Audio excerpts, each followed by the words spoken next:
En las alturas del Himalaya, allí donde el aire se vuelve tan delgado que respirar duele y los pensamientos se vuelven lentos, una tormenta invisible esperaba para escribir una de las páginas más oscuras de la historia del alpinismo moderno.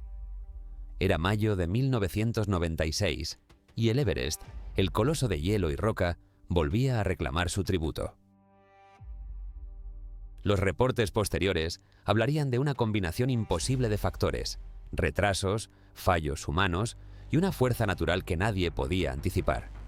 Pero entre las cifras frías y los titulares trágicos se escondía un nombre que el mundo olvidó casi por completo. No era un guía famoso ni un escalador de renombre internacional. Era un hombre de Taiwán llamado Makalu Gao, y su historia fue tan extrema que incluso la muerte pareció dudar antes de llevárselo. Mientras las expediciones comerciales se preparaban para el ascenso final, el ambiente en el campamento base era extrañamente premonitorio. Los grupos de Rob Hall y Scott Fisher atraían toda la atención, convertidos en símbolos del nuevo alpinismo comercial. Decenas de escaladores de distintas nacionalidades esperaban su turno, como si el Everest fuera un escenario y la cumbre una gloria que debía conquistarse a cualquier precio. Gao, al frente de su equipo taiwanés, mantenía una mezcla de confianza y ansiedad. Había entrenado durante años, había financiado su propia expedición y creía que su momento había llegado.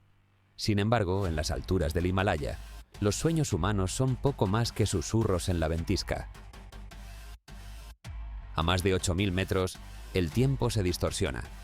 Las decisiones se vuelven lentas. Los gestos pequeños significan la diferencia entre la vida y la muerte, y la mente, intoxicada por la hipoxia, empieza a dudar de todo. Aquella madrugada, mientras los grupos alcanzaban la cumbre uno tras otro, la montaña ya preparaba su golpe. El viento comenzó a rugir con un tono bajo, gutural, como si el propio Everest despertara de un sueño profundo. Para los que estaban aún en la arista sudeste, ese sonido no era una advertencia, sino un presagio. Nadie podía saberlo con certeza, pero en cuestión de horas, esa brisa se transformaría en una tormenta suficiente para borrar huellas, rutas y cuerpos enteros. El desastre se desató con una precisión escalofriante. La tormenta, descendiendo desde el Collado Sur, atrapó a varios escaladores en los tramos finales hacia el campamento. La visibilidad cayó a cero, la temperatura se desplomó a 40 grados bajo cero y los vientos superaron los 100 kilómetros por hora. La gente dejó de ser personas y se convirtió en sombras que se perdían entre la nieve. Los testimonios de sobrevivientes describen escenas que parecen extraídas de un sueño febril. Linternas moviéndose como espectros, figuras arrastrándose y voces que se confundían con el rugido del viento. Algunos intentaban descender orientándose por las cuerdas fijas, otros simplemente se rendían, cayendo de rodillas al borde de un precipicio. En medio del caos, Makalu Gao luchaba contra su destino. Su equipo había quedado separado por el mal tiempo y el agotamiento extremo. Uno de sus compañeros murió en el descenso, otro desapareció sin dejar rastro. Gao, agotado hasta el límite, permaneció de pie aferrado a su piolet. Tenía la vista nublada por el hielo y los guantes endurecidos por la escarcha. Cada movimiento dolía como si los huesos se quebraran por dentro. Intentó comunicarse por radio, pero las frecuencias estaban saturadas y solo alcanzaba a escuchar gritos entrecortados. En algún punto entre el Collado Sur y el campamento, su cuerpo simplemente colapsó. Cuando la noticia del desastre comenzó a descender al campamento base, la magnitud del horror era casi incomprensible. 8 personas yacían muertas o desaparecidas, entre ellas guías experimentados y escaladores veteranos. Era un golpe al corazón del alpinismo comercial, un recordatorio brutal de que el Everest no perdona la soberbia humana. Beck Weathers, un médico estadounidense, fue hallado más tarde en condiciones imposibles, con la cara destruida por la congelación. Se hablaba de milagros, pero también de errores fatales. Y entre esos milagros se encontraba el caso del taiwanés que se negaba a morir, aunque ya no podía sentir su propio cuerpo. En los días que siguieron, la prensa internacional se centró en los nombres más conocidos: Hall, Fisher, Weathers. Las cámaras buscaban titulares, Los documentales se escribían casi solos, pero nadie parecía recordar al líder del equipo taiwanés. Makalu Gao quedó relegado a una nota al pie, a un sobreviviente más entre los escombros del desastre. Sin embargo, su experiencia no fue menos impactante. Aquella noche, cuando todos asumieron que estaba muerto, Gao seguía respirando débilmente bajo la nieve. Su cuerpo estaba rígido, la piel ennegrecida, y los dedos ya no respondían. Pero en algún rincón profundo de su mente aún quedaba una chispa, la de un hombre que no aceptaba su final. El Everest de 1996 no solo fue una tragedia, sino un espejo oscuro del alma humana. Frente al coloso blanco, los escaladores no solo luchaban contra la altitud y la tormenta, sino contra sí mismos. La obsesión por alcanzar la cumbre, incluso cuando el cuerpo gritaba que era suficiente, se convirtió en un veneno. Y en ese contexto, la historia de Makalu Gao cobra un significado especial. No era la historia de la gloria, sino del dolor. No era una victoria sobre la montaña, sino una violenta confrontación con la fragilidad humana. Imaginad por un momento el significado de estar atrapado en la zona de la muerte, solo, mientras el oxígeno se agota y el viento ruge como una bestia desatada. Cada respiración es un esfuerzo, cada segundo un tormento. Las extremidades comienzan a congelarse desde las puntas, la mente alterna entre lucidez y delirio, y el cuerpo, en un acto paradójico, siente calor cuando en realidad está muriendo de frío. Algunos escaladores relatan un fenómeno llamado desnudamiento paradójico, un último acto de confusión antes del final, cuando las víctimas comienzan a quitarse la ropa convencidas de que arden por dentro. Gao estuvo a un paso de ese límite. Los rescatistas que lograron ascender al Collado Sur describirían luego un paisaje apocalíptico. Tumbas de hielo improvisadas, tiendas desgarradas, mochilas atrapadas bajo la nieve, cuerdas retorcidas por el viento. Entre los restos, encontraron cuerpos congelados en posturas extrañas, algunos arrodillados como si rezaran, otros con los ojos abiertos al vacío. El silencio posterior a la tormenta era casi sagrado, un recordatorio de que allí arriba, a 8000 metros, la vida y la muerte se confunden entre los cristales del hielo, y en medio de ese escenario, Makalu Gao seguía allí, respirando apenas, convertido en un símbolo de lo que puede resistir un ser humano cuando todo lo demás ha sido borrado. A medida que las horas pasaban, el rescate se transformaba en una carrera contra la descomposición del cuerpo. El edema pulmonar y cerebral amenazaban con matarlo antes de que pudieran bajarlo. Los sherpas sabían que moverse en esas condiciones era casi suicida, pero aún así lo intentaron. Gao no hablaba, no sentía, solo existía, suspendido entre el sueño y la agonía. Desde abajo, los equipos de apoyo observaban impotentes por prismáticos la línea del horizonte, esperando ver cualquier señal de vida. Era como observar la vela de una última esperanza, titilando en medio de una tempestad blanca. Lo que hizo que la tragedia de 1996 se grabara en la memoria colectiva no fue solo la cantidad de muertos, sino las historias individuales que revelaban la escala de la resistencia humana. Beck Weathers, bajando por sí solo, después de ser dado por muerto. Anatoly Bukrev, rescatando a varios escaladores sin oxígeno suplementario. Makalu Gao, regresando de entre los muertos con el cuerpo destrozado. Cada caso parecía desafiar las leyes físicas, como si el Everest quisiera recordar al mundo que no todo en su cima es gloria.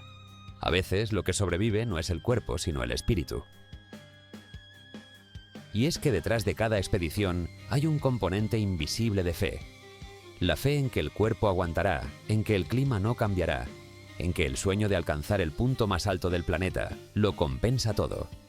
Pero cuando la montaña ruge, esa fe se convierte en miedo, y el miedo en aceptación. Aquella tormenta demolió vanidades, proyectos y sueños, dejando solo a los verdaderos sobrevivientes. Aquellos que entendieron que el Everest no se conquista, se sobrevive, y sobreviviendo se paga un precio que no se mide en metros ascendidos, sino en cicatrices que duran toda una vida. Así comenzó la historia del taiwanés olvidado del desastre del Everest, aquel que perdió todo lo que lo hacía escalador, manos, pies, nariz, pero ganó algo que pocos entienden, una gratitud profunda por la vida misma.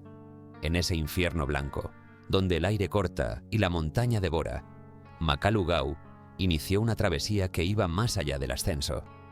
Era un viaje hacia el límite último de la mente humana, hacia la frontera entre la esperanza y la rendición, y aun cuando el mundo entero lo dio por muerto, el Everest aún no había dicho su última palabra. Lo que ocurrió después desafiaría toda lógica conocida y convertiría su nombre en un símbolo de resistencia silenciosa frente al abismo.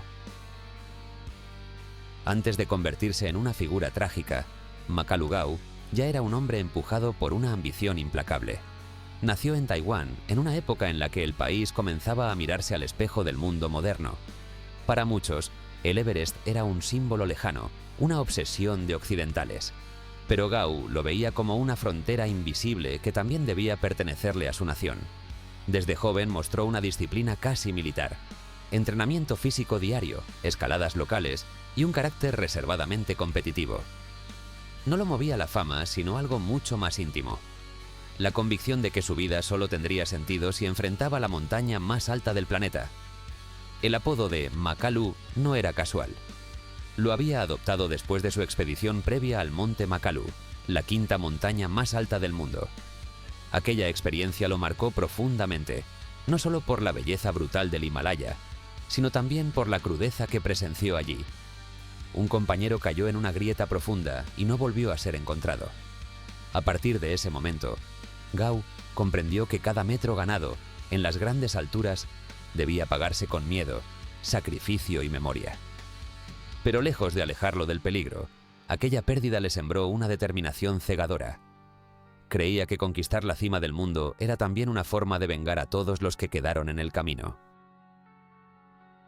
En los años siguientes, su reputación creció dentro del pequeño círculo del montañismo taiwanés. Era visto como un líder carismático, exigente hasta la obsesión y profundamente patriota. Sus ascensos en el Himalaya Menor y su gestión en el Club de Alpinismo Nacional lo convirtieron en una figura casi legendaria. Se le describía como alguien que podía permanecer horas meditando frente a un mapa topográfico, estudiando líneas de ruta y variaciones de altitud. Su sueño final era simple, pero monumental: plantar la bandera de Taiwán en la cumbre del Everest, y hacerlo con su propio equipo, sin depender de expediciones extranjeras. Ese deseo no era solo deportivo, era una misión nacional. Para lograrlo, invirtió todo lo que tenía. Vendió propiedades, buscó patrocinadores y reunió un grupo de escaladores compatriotas que compartían su visión. Los entrenamientos se realizaron durante meses en terrenos nevados del monte Yushan, bajo un régimen que rozaba lo inhumano. Su lema era claro: si el Everest exige el sacrificio, debemos presentarnos preparados para sufrirlo. Algunos de sus compañeros lo consideraban un hombre inspirador, otros lo calificaban de temerario. Sin embargo, nadie dudaba de su liderazgo.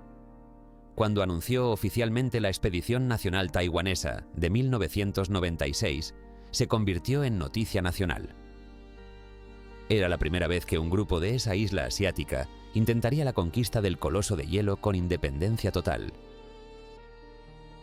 La preparación logística fue titánica. Transportar todo el equipo desde Taipei hasta Katmandú ya representaba una odisea de varias semanas. Luego vino la fase de aclimatación en las laderas del Khumbu y la instalación progresiva de los campamentos. Gau documentó cada paso, obsesionado con registrar lo que sería la prueba del éxito de su país. Los sherpas lo respetaban, pero también lo miraban con cierta cautela.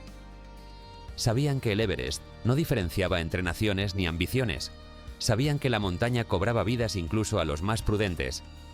Pero Gau hablaba de la cima como si fuera una promesa divina, y en su mirada había más luz que miedo. Durante las primeras semanas, todo pareció funcionar según el plan. Las ascensiones de aclimatación avanzaron sin incidentes, y el tiempo se mantenía estable.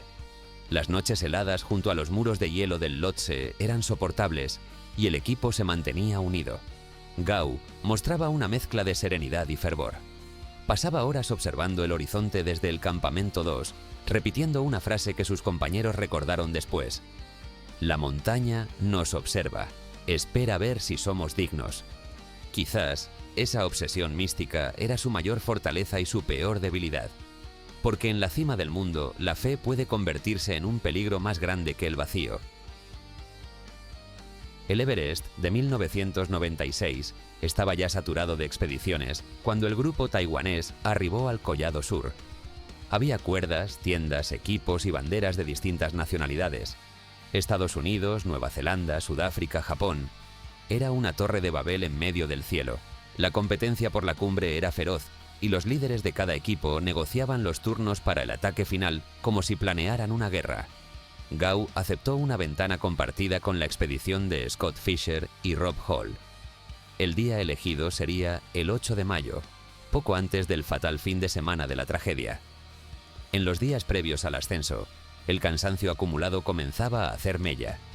Algunos escaladores sufrían tos persistente, otros presentaban síntomas leves de edema pulmonar, pero la idea de retroceder jamás fue considerada.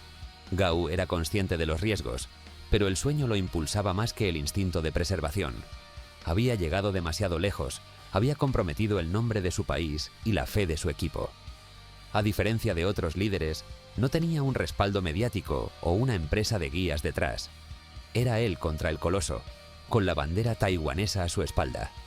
Cada paso hacia el campamento era también un paso hacia su destino. Imaginen la escena. Una fila de hombres extenuados moviéndose lentamente sobre la capa de hielo, respirando con dificultad a través de máscaras empañadas. Por cada metro ganado, una fibra más del cuerpo se quebraba, y sin embargo él sonreía, como si la cumbre ya lo hubiera aceptado. Las condiciones del 8 de mayo eran, en apariencia, favorables. El viento estaba en calma relativa, y las temperaturas, aunque mortales, eran soportables para ese nivel. La expedición taiwanesa partió de madrugada, bajo el halo de luna pálida sobre el Collado Sur.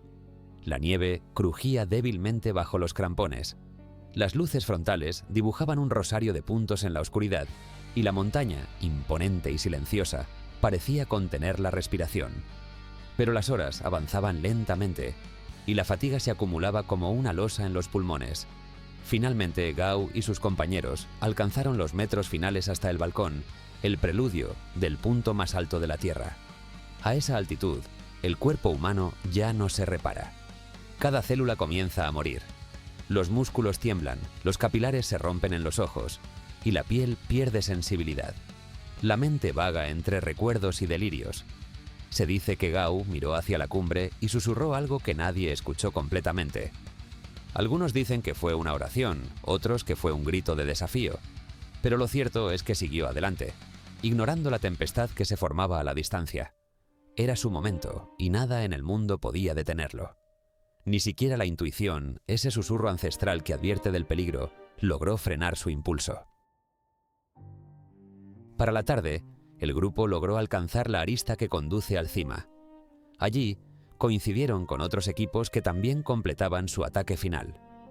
El tiempo comenzó a cambiar, pero la euforia cegó a muchos. La radio transmitía interferencias y coordenadas confusas. Algunos escaladores informaban retrasos, otros ya pedían auxilio, pero Makalu Gao, firme como una estatua oscura entre la ventisca, mantenía la vista fija en la meta. La cumbre lo llamaba, una promesa blanca suspendida a 9000 metros sobre el mar. Nadie podría haber imaginado que esa decisión marcaría el límite entre la historia y la tragedia. Cuando finalmente alcanzó la cima del mundo, el reloj marcaba una hora peligrosa, casi entrada la tarde.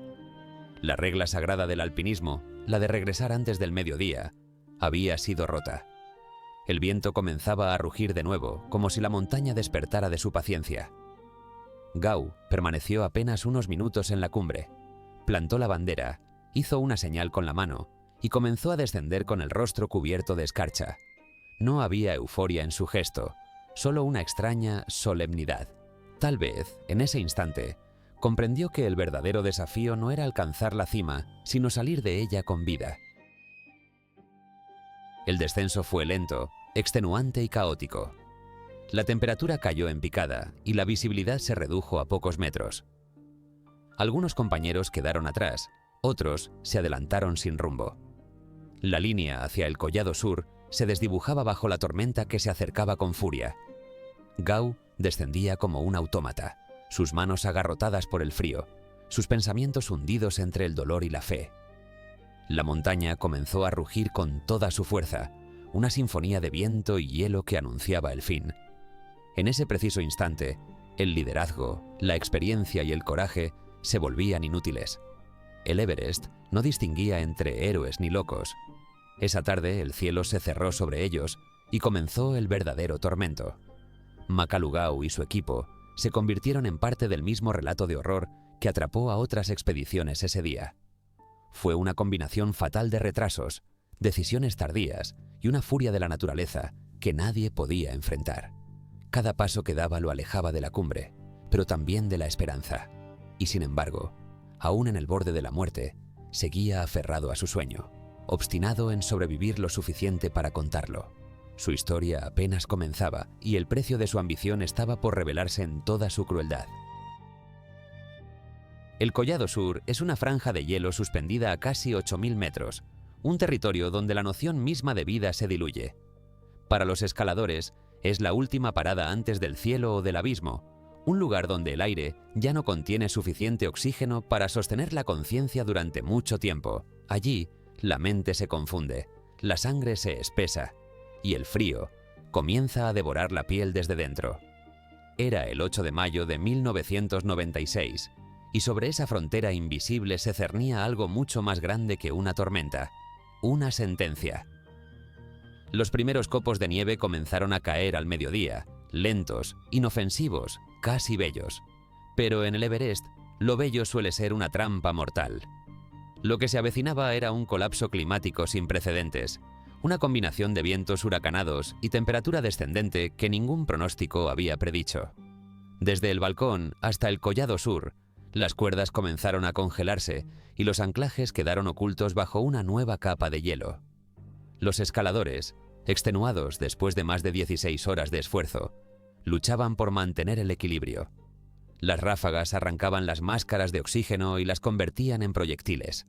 Algunos, cegados por la nieve, seguían avanzando sin rumbo, creyendo descender cuando en realidad subían. A esa altura, el Everest no se limita a matar lentamente, desorienta, enloquece y finalmente congela con la precisión de un verdugo invisible.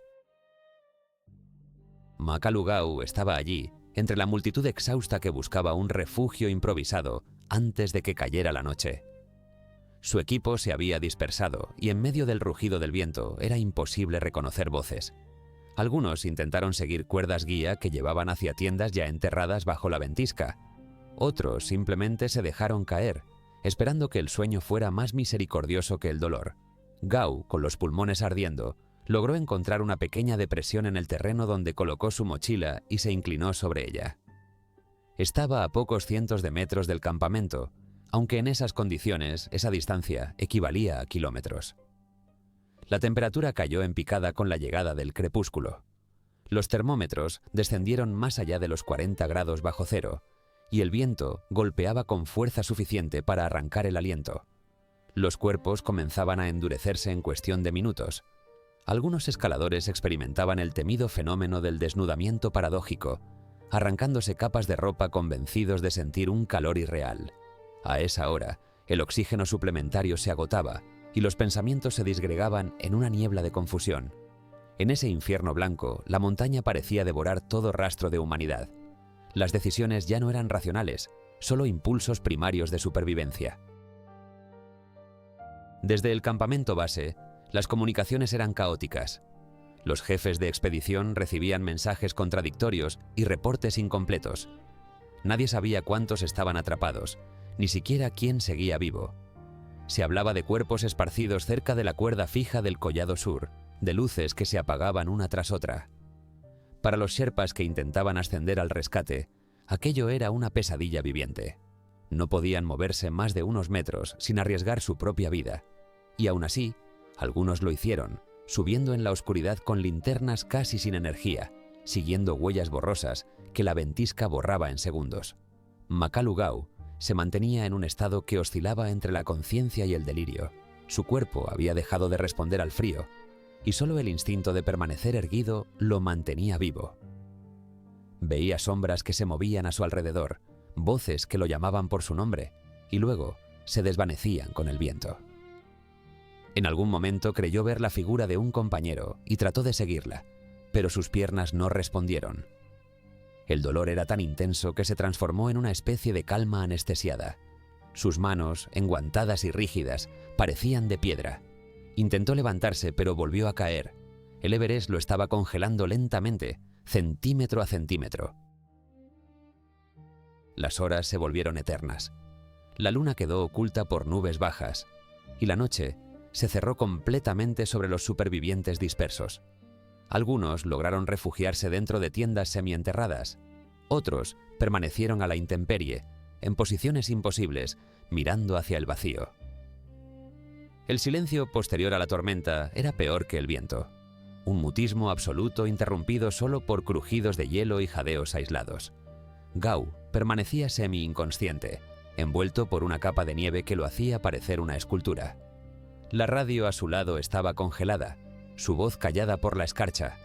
Nadie lo buscaba, porque todos lo consideraban ya muerto. A lo lejos, otras expediciones también sufrían su propio calvario. Scott Fisher, el líder de Mountain Madness, agonizaba cerca del mismo sector, incapaz de moverse. Más arriba, algunos escaladores de Adventure Consultants buscaban orientación en plena oscuridad. Cada grupo era una isla perdida en un océano helado.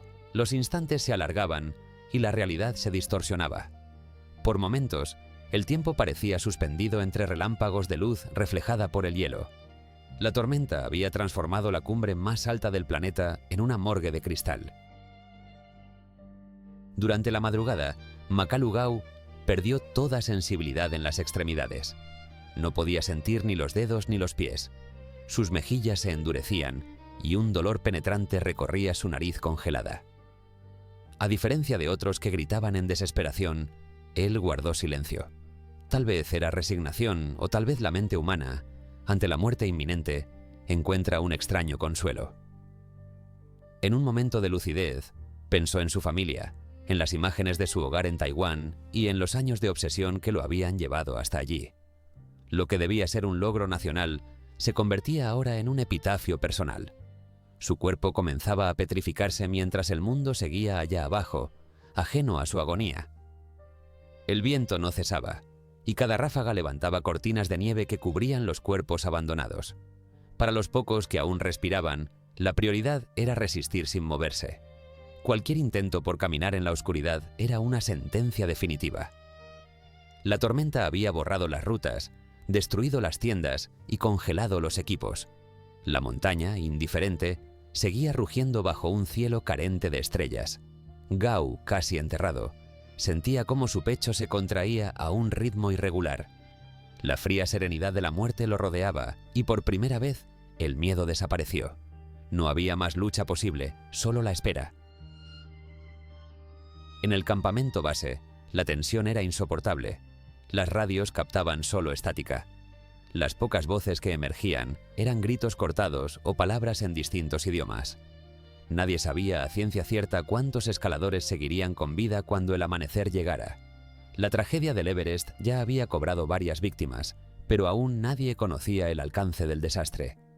Cada hora que pasaba aumentaba la desesperación de los equipos de apoyo. El rescate a tal altitud era un imposible técnico y físico. Aún así, los Sherpas, guiados por un sentido de deber casi espiritual, se preparaban para subir una vez más al infierno. Makalu Gau fue uno de los últimos en ser visto con vida antes del amanecer.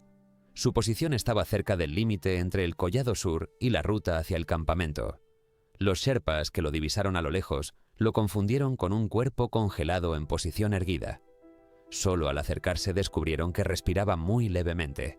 Su piel había adquirido un tono azulado y los cristales de hielo cubrían su rostro por completo. No hablaba y apenas movía los labios. Era un milagro biológico que su corazón aún latiera con tan poca presión de oxígeno, pero ningún rescate podía realizarse esa noche. El clima lo hacía impensable. El amanecer del 9 de mayo fue lúgubre. El sol emergió débilmente entre las nubes, revelando un camposanto de figuras inmóviles. Los sobrevivientes comenzaron a moverse con lentitud, como si despertaran de un sueño tóxico. Algunos lloraban en silencio, otros permanecían en shock. Gau seguía allí, apenas con vida, un testimonio viviente del poder destructivo de la montaña. Los Sherpas, al confirmar que aún respiraba, improvisaron un plan desesperado para bajarlo. Lo arrastraron en un saco improvisado, avanzando pocos metros por hora, deteniéndose cada tanto para no morir con él. A esas alturas, cada paso era un desafío a las leyes de la naturaleza. Los minutos se convertían en horas, y el descenso hacia el campamento parecía infinito. El terreno estaba cubierto de hielo cristalizado que cortaba como cuchillas. Los Sherpas tenían las mejillas abiertas por la escarcha, los dedos rígidos bajo los guantes. El silencio se interrumpía solo por los gemidos de Gao, sonidos bajos, casi animales, de un cuerpo que se negaba a detenerse. Nadie podía entender cómo seguía vivo después de una noche completa expuesto a temperaturas letales. Era como si algo más allá de la lógica lo sostuviera. Pero incluso esa fuerza tenía un límite, y el límite estaba cada vez más cerca. Cuando finalmente alcanzaron el campamento, lo colocaron dentro de una tienda parcialmente destruida. Allí, por primera vez, los médicos himalayistas pudieron evaluarlo. Su temperatura corporal era peligrosamente baja, el pulso débil, y la piel ya mostraba necrosis avanzada. Los dedos estaban completamente negros, los pies duros como piedra. Su rostro era irreconocible, la nariz rígida y blanca como el mármol. Había sobrevivido, sí, pero a un precio que aún no comprendía.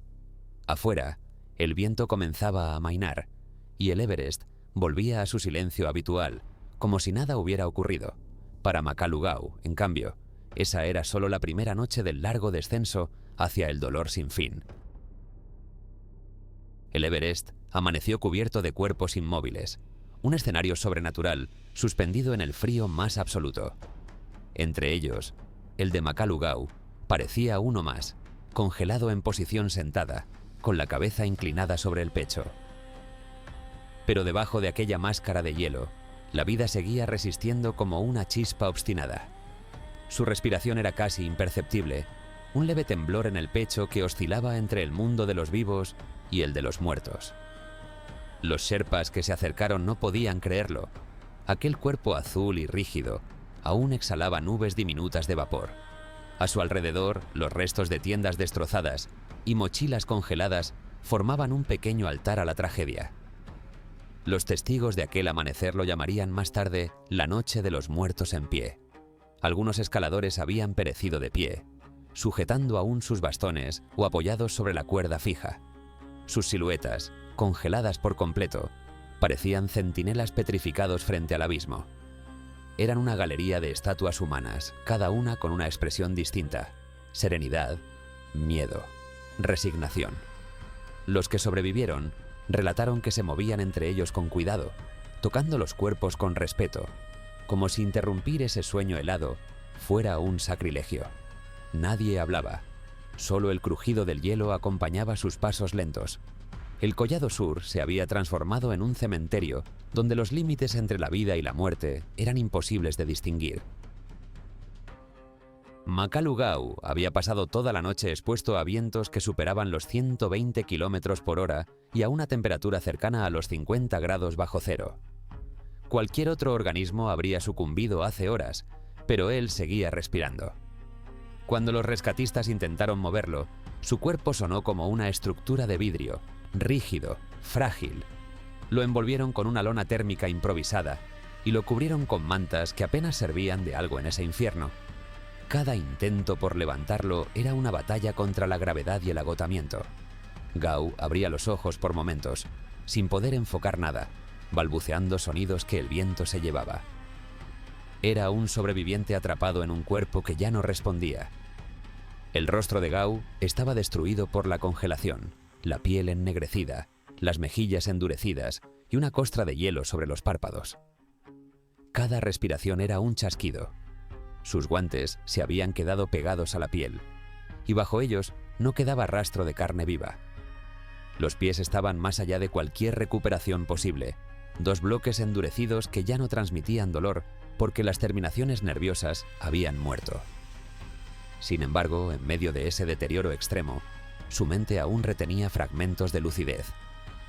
Recordaba haber visto un resplandor, quizá una linterna o tal vez una alucinación. Pensó que era el final, pero el final nunca llegó del todo. Algo lo mantenía atado a ese cuerpo destrozado, una voluntad que desafiaba toda explicación médica. A poca distancia, el cuerpo sin vida de Scott Fisher se recostaba sobre las piedras heladas. Lo habían encontrado con una mano extendida hacia el vacío, una pose que parecía casi simbólica. Los Sherpas lo identificaron y confirmaron lo evidente. Fisher estaba muerto desde hacía horas, pero junto a él, Makalugau seguía peleando por un aire que apenas existía. Era una yuxtaposición infernal, un cadáver y un sobreviviente lado a lado, compartiendo la misma tumba de hielo. Cuando los rescatistas entendieron que Gau aún vivía, comenzó una de las operaciones más desesperadas de la historia del Himalaya. No era común intentar un rescate en la zona de la muerte, y menos con un cuerpo en ese estado. Moverlo era casi imposible. A esa altitud, un ser humano pesa 3 veces más a causa del esfuerzo titánico que demanda cada movimiento. Los Sherpas intercambiaban miradas, conscientes del riesgo que corrían, pero nadie se atrevía a abandonarlo. Uno de ellos le acarició la frente cubierta de escarcha, como si pidiera permiso a los espíritus de la montaña antes de tocarlo. Una decisión silenciosa los unió. Lo bajarían, aunque eso les costara la vida. Ataron cuerdas a su traje y comenzaron el descenso, avanzando apenas unos metros por minuto. El cuerpo de Gau se deslizaba rígido por la pendiente, mientras el viento azotaba con un rugido que recordaba al aullido de un animal enorme. Durante el desplazamiento, Gau recuperó la conciencia a intervalos. Escuchaba voces, pero no sabía si eran reales o recuerdos distorsionados. En su mente, las imágenes se mezclaban. La cumbre, la bandera ondeando, la luna sobre el collado sur. Intentaba hablar, pero sus labios estaban pegados y su lengua hinchada por la deshidratación. Cada vez que abría la boca, un hilo de sangre se congelaba en segundos. Sentía que el cuerpo le pertenecía solo parcialmente, como si estuviera viendo su propia caída desde fuera. En ese punto, más que un rescate, lo que ocurría era un intento de negociación con la montaña. El Everest parecía retenerlo, reacio a devolver lo que ya había reclamado. Los rescates en la zona de la muerte no se miden en minutos ni en horas, se miden en latidos. Cada movimiento puede ser el último y cada pausa puede convertirse en una sentencia. Los rescatistas que intentaban bajar a Gau luchaban contra su propio agotamiento y contra el hielo que los cegaba. Algunos se caían de rodillas, jadeantes, al borde del colapso. Otros se detenían para recobrar el aliento y seguir moviéndose por puro instinto. La altitud, el cansancio y el terror trabajaban juntos para convertir esa operación en un acto de fe colectiva. Nadie sabía si llegarían con vida, pero todos entendían que abandonar a ese hombre sería como renunciar al alma misma del alpinismo. Mientras tanto, en el campamento, los pocos supervivientes trataban de organizar un refugio. Las tiendas rasgadas servían de muro contra el viento, y los cilindros vacíos de oxígeno se acumulaban como trofeos macabros. Cuando los Sherpas llegaron con Gau, los rostros de los demás se llenaron de asombro y horror. No podían entender cómo alguien en ese estado había resistido más de una noche. Lo envolvieron en bolsas térmicas y lo colocaron sobre un aislante improvisado. Su piel estaba cubierta de escarcha, sus párpados no se movían y, sin embargo, un médico que lo examinó confirmó lo imposible. El corazón aún palpitaba, débil pero constante. Los siguientes minutos fueron caóticos. No había material médico suficiente, ni oxígeno, ni espacio dentro de las tiendas. Todos los presentes sabían que aquel entorno no era un hospital, sino un purgatorio. Entre gritos, temblores y susurros, Gau fue atendido con lo poco que quedaba. Le humedecieron los labios con agua derretida de nieve, cubrieron su cuerpo con mantas e intentaron frotar las extremidades sin saber que el daño ya era irreversible. Cada toque desprendía trozos de piel. Aún así, no se rendían. Era como si, en medio del desastre, la esperanza se resistiera a morir también allí arriba. Las horas siguientes pasaron lentas y tensas. Nadie dormía, nadie hablaba. El silencio dentro del campamento solo era interrumpido por el sonido del viento chocando contra el nylon de las tiendas. Gao deliraba, murmurando palabras inconexas que mezclaban inglés, mandarín y rezos. Los demás lo observaban sin saber si lo escuchaban decir algo o si solo eran gemidos. Por momentos, su respiración se detenía y todos contenían la suya, esperando el último suspiro.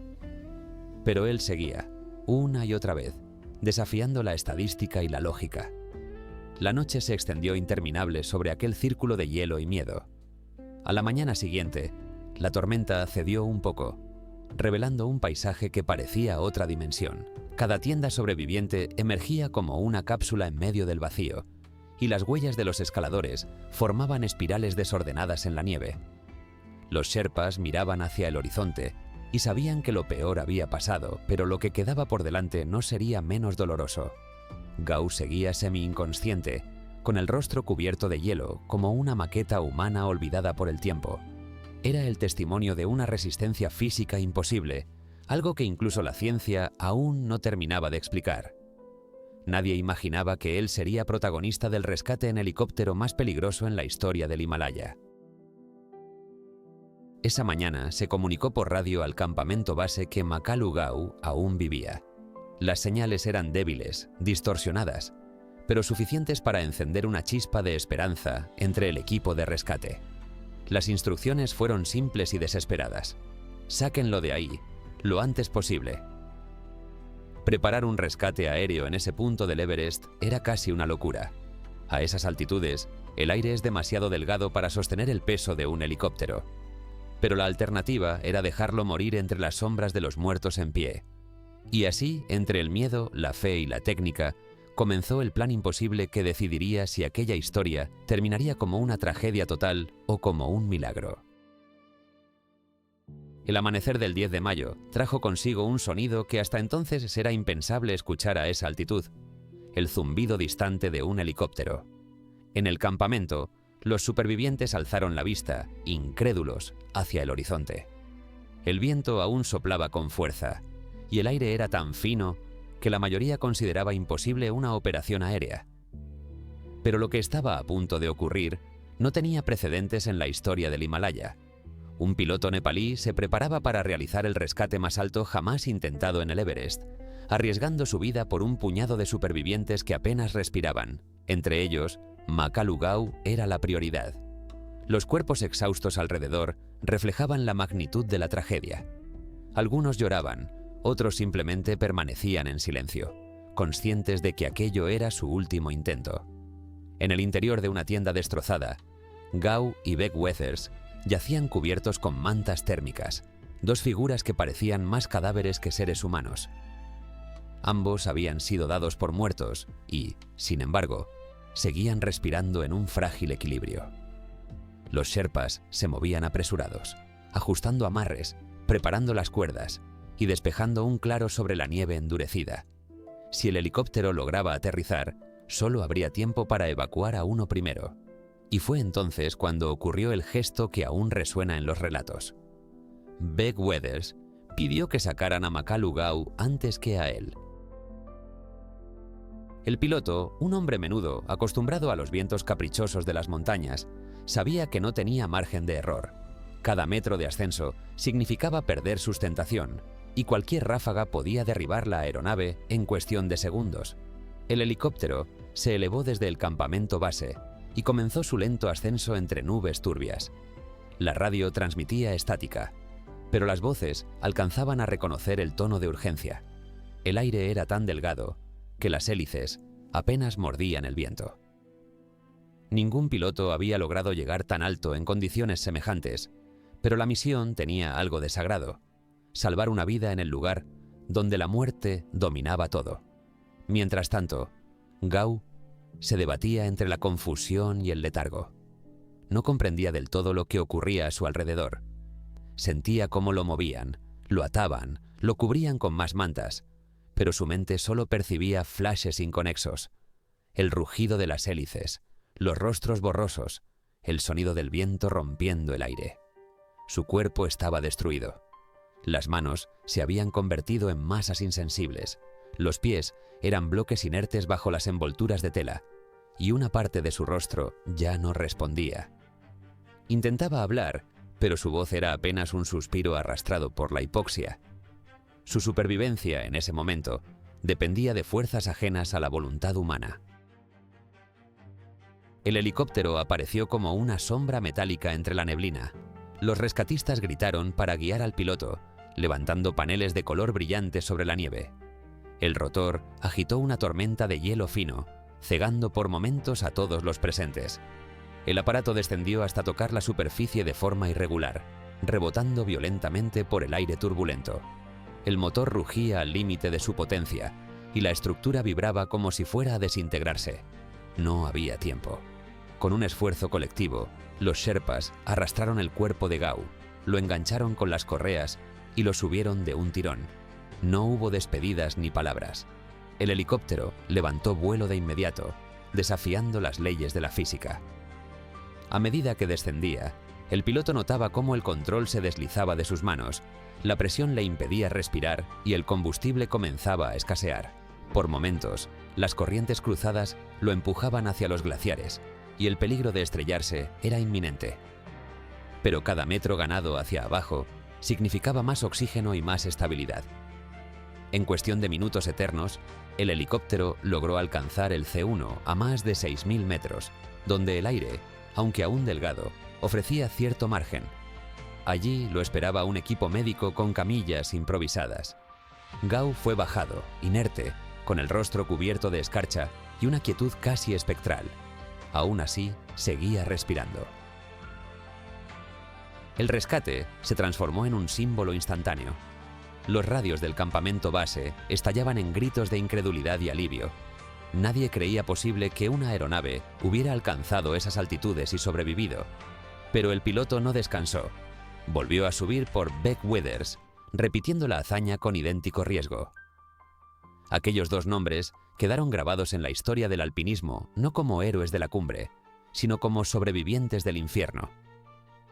Para el resto de los equipos, aquello era una prueba de que incluso en un escenario dominado por el desastre, la solidaridad humana aún podía desafiar lo imposible. La montaña, al final, había permitido una concesión mínima a la vida. Durante las siguientes horas, el cuerpo de Gao fue trasladado a Katmandú, donde un equipo de médicos esperaban preparados para lo que sabían sería una lucha contra el tiempo. Su pulso era débil y errático, la temperatura corporal peligrosamente baja, y la piel mostraba necrosis avanzada. Los doctores trabajaron durante horas para estabilizar sus signos vitales, conscientes de que las extremidades estaban perdidas. No había forma de detener el avance de la gangrena ni de salvar sus dedos. En palabras simples, solo podían mantenerlo con vida, no restaurarlo. Makalu Gao, el líder fuerte y carismático que había subido para representar el espíritu de una nación, despertaría convertido en símbolo de un sacrificio mucho más profundo que el de la gloria. El vuelo de rescate no solo salvó una vida, también se convirtió en un desafío a la definición misma de los límites humanos. Los pilotos que analizaron posteriormente aquella maniobra coincidieron en que técnicamente era imposible, pero en las montañas, lo imposible a veces se somete ante el desespero y la fe. Gao, entre sueños inducidos por el dolor y los medicamentos, recordaba fragmentos: el rugido del motor, la presión en el pecho y el momento en que la nieve se transformó en aire tibio. Había vuelto del abismo, pero no de manera intacta. Su viaje por la zona de la muerte lo dejaría marcado de por vida. Fuera de la sala médica, los medios internacionales se disputaban titulares sobre la tragedia. Los nombres de los muertos circulaban por el mundo, acompañados de discursos solemnes sobre los límites del alpinismo moderno. Sin embargo, el nombre de Makalu Gao apenas aparecía al fondo de los artículos. El público conocía los casos de guías famosos, de empresarios occidentales y de héroes mediáticos, pero pocos sabían del taiwanés que había compartido el terror del Collado Sur. Tal vez era el destino o la injusticia mediática, pero su historia quedó opacada por las de otros, y sin embargo su sufrimiento físico apenas comenzaba. Lo peor aún estaba por llegar, lejos del Everest. Tras varios días en cuidados intensivos, los médicos tomaron la decisión que definiría el resto de su vida. Las infecciones se habían extendido y la gangrena avanzaba sin control por las extremidades. Las amputaciones eran inevitables. Primero, los dedos de las manos, luego los pies completos, finalmente parte de la nariz. La cirugía fue larga, dolorosa y llena de complicaciones. Cada fragmento de su cuerpo que caía bajo el bisturí era una porción de la montaña que se le arrancaba. Makalu Gau despertó sin saber hasta qué punto había sido mutilado. Cuando intentó mover los brazos, no sintió nada. El silencio del hospital fue más aterrador que el rugido del viento. En los días posteriores, pasó del shock a la aceptación, del llanto silencioso a la calma. Comenzó a comprender que había ganado la vida, pero había pagado con su identidad como escalador. Sin manos ni pies, no había retorno al Himalaya. Sin nariz, su rostro se convertía en el reflejo mismo de lo que el Everest exige a cambio de sobrevivir. Todo. Sin embargo, la noticia de que había sobrevivido a la tormenta y al rescate se difundió lentamente en Taiwán, donde se lo recibió como un héroe trágico. Multitudes lo esperaron en el aeropuerto cuando fue repatriado en camilla, envuelto en vendas y aún con fiebre. Las cámaras lo mostraban debilitado, pero con una expresión de paz en el rostro. En medio del dolor físico, Gau pronunció pocas palabras, pero todas cargadas de un peso espiritual enorme. No hablaba de ira ni de arrepentimiento. Hablaba de gratitud. Decía que el Everest le había enseñado el valor de la existencia y lo insignificante del orgullo humano. A quienes le preguntaban si lamentaba haber subido, respondía con serenidad que la vida misma era una escalada y que él había tenido la fortuna de descender. Su calma desconcertaba a los periodistas, acostumbrados a héroes que clamaban venganza contra la montaña. Gau, en cambio, parecía haber hecho las paces con el coloso que casi lo devora. El rescate de Makalu Gau cambió para siempre la percepción del riesgo en las expediciones comerciales del Everest. Las reglas sobre horarios de ascenso, preparación médica y logística aérea se reescribieron después de aquel suceso. Sin proponérselo, el taiwanés destruido por la montaña se convirtió en referente de supervivencia extrema y símbolo de los límites de la resistencia humana. Su cuerpo era testimonio de un milagro físico, su espíritu, de una aceptación que rozaba lo divino. Allí donde otros encontraron un epitafio, él halló una nueva forma de propósito. Aunque había perdido todo lo tangible, aún conservaba lo único que realmente importaba, la vida misma. El hospital de Taipei olía a desinfectante y a silencio. En una habitación iluminada por una luz blanca constante, un hombre yacía inmóvil, rodeado de tubos y monitores que marcaban el ritmo de una vida que se negaba a rendirse. Su nombre era Makalu Gau, y su cuerpo era ahora un mapa de cicatrices. Allí donde antes hubo dedos, solo quedaban vendajes, donde hubo pies, muñones envueltos en gasas. Su rostro, reconstruido con injertos, conservaba una expresión de serenidad difícil de imaginar en alguien que había atravesado el infierno blanco. El Everest le había quitado casi todo, pero no logró arrebatarle el deseo de seguir vivo. Durante las primeras semanas de recuperación, los médicos y enfermeros apenas podían comunicarse con él. Las infecciones lo mantenían entre la fiebre y la lucidez. A veces despertaba gritando, convencido de seguir en medio de la tormenta, pidiendo el piolet o buscando sus compañeros. En otras ocasiones, murmuraba palabras de gratitud, como si hablara con la montaña misma. Cada amanecer era una oportunidad incierta. Había sobrevivido al entorno más hostil de la Tierra, pero ahora debía sobrevivir a su propio cuerpo. Los doctores lo definían como una paradoja clínica, un organismo devastado que seguía pulsando con obstinación. Fue durante ese periodo que Gau comenzó a reaccionar emocionalmente a sus pérdidas.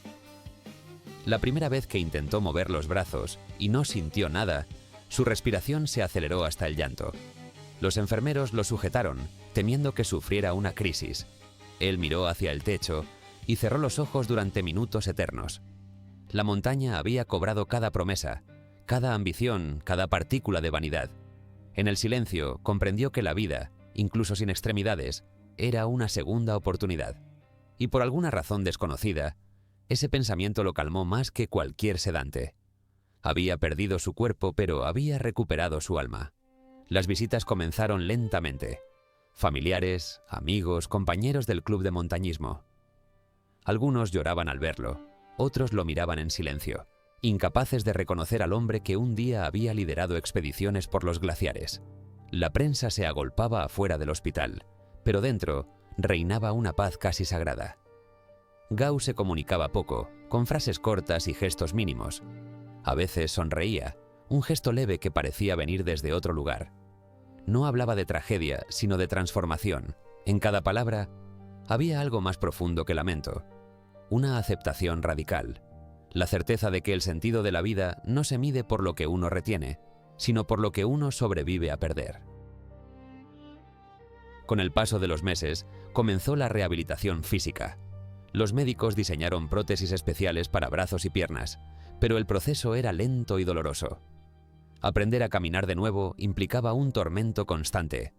Su cuerpo protestaba, sus músculos, atrofiados por el tiempo inmóvil, ardían con cada intento. Sin embargo, cada paso que lograba, aunque fuera con ayuda, representaba una conquista mayor que cualquier cumbre. La montaña había moldeado su resistencia. Ahora la ponía a prueba en un campo de batalla distinto, menos espectacular, pero igual de mortal, el de la mente.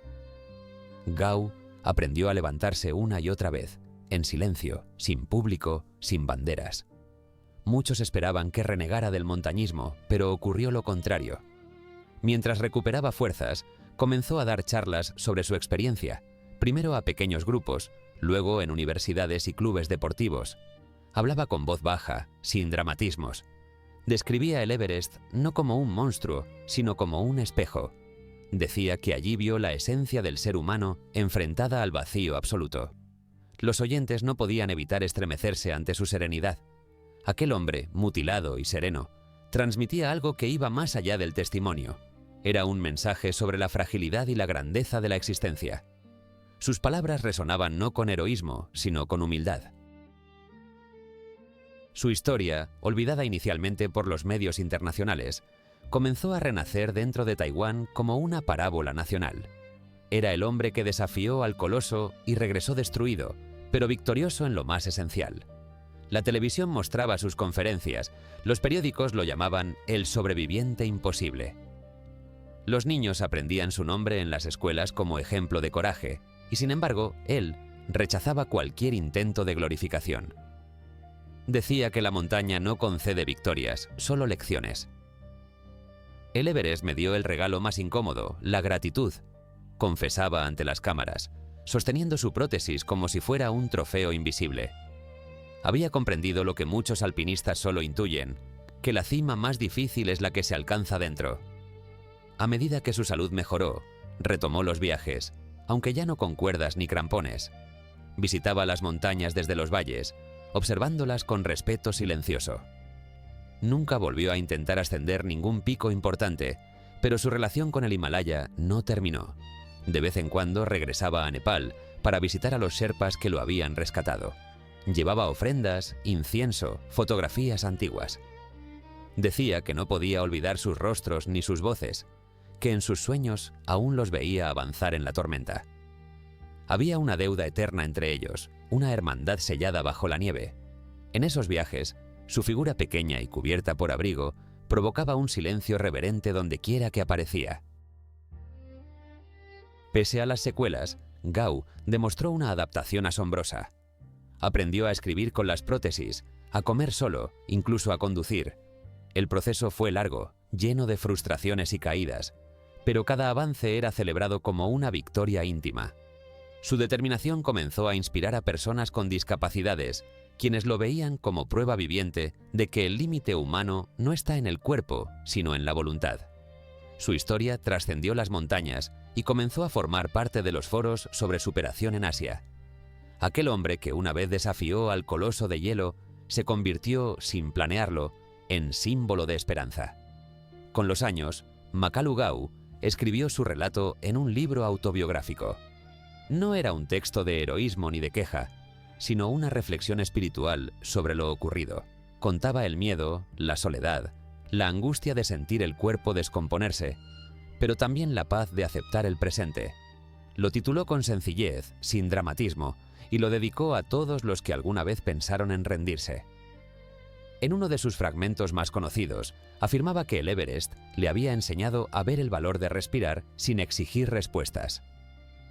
Su testimonio impactó profundamente en una generación de taiwaneses que habían crecido creyendo que el éxito consistía en alcanzar la cima. Gao les mostró que a veces el milagro consiste simplemente en bajar con vida. Su vida posterior fue tranquila, lejos de los reflectores. Vivía modestamente, rodeado de su familia, dedicando tiempo a la escritura y al contacto con otros sobrevivientes de tragedias. Organizaba encuentros entre personas amputadas, coordinaba donaciones y compartía su experiencia en hospitales. A menudo se acercaba a pacientes recién operados, los miraba a los ojos y decía solo 2 palabras: «Estás vivo».